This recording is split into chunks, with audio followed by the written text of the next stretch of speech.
Quand on vient en France et qu'on voit qu'on s'apprête à augmenter les impôts de 40% sur les entreprises qui fabriquent en France, c'est quand même à peine croyable.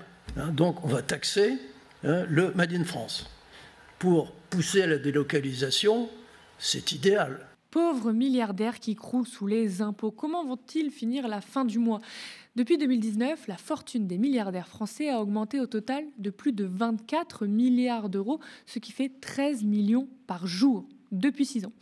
Et si je vous disais que les très riches s'enrichissent bien plus vite que vous, et ce, grâce à la politique d'Emmanuel Macron. En 2023, les 10% les plus riches ont gagné 280 € en moyenne grâce à la politique socio-fiscale du gouvernement. Les Français, eux, en moyenne, perdent 50 € et les 10% les plus pauvres perdent 290 €. Quand le patron de LVMH parle des 40% d'impôts, il parle de la taxe temporaire et exceptionnelle prévue dans le prochain budget. Une taxe qui concerne les entreprises réalisant plus de 3 milliards d'euros de chiffre d'affaires et qui devrait rapporter 8 milliards d'euros à l'État cette année. État qui nous parler que de dettes, de déficit et d'efforts à faire. Un gain de 8 milliards bien loin de toutes les baisses d'impôts qui ont bénéficié aux grandes entreprises et aux très riches depuis 2017. Des baisses d'impôts corrélées à des records de dividendes pour les actionnaires. Ah oui, c'était pas la crise pour tout le monde.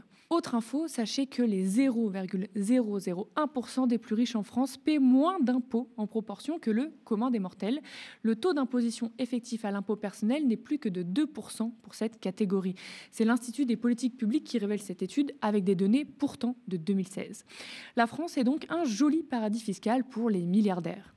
Pour la délocalisation, eh bien, c'est déjà le cas, avec ces centaines de plans de licenciement en cours ou prévus partout en France. C'est vrai, monsieur Arnaud, vous avez vos ateliers de couture dans le pays. On peut aussi parler de ces enquêtes où les ouvrières confient des cadences acharnées et des salaires de misère. Qu'est-ce qu'on ferait sans les milliardaires, n'est-ce pas ?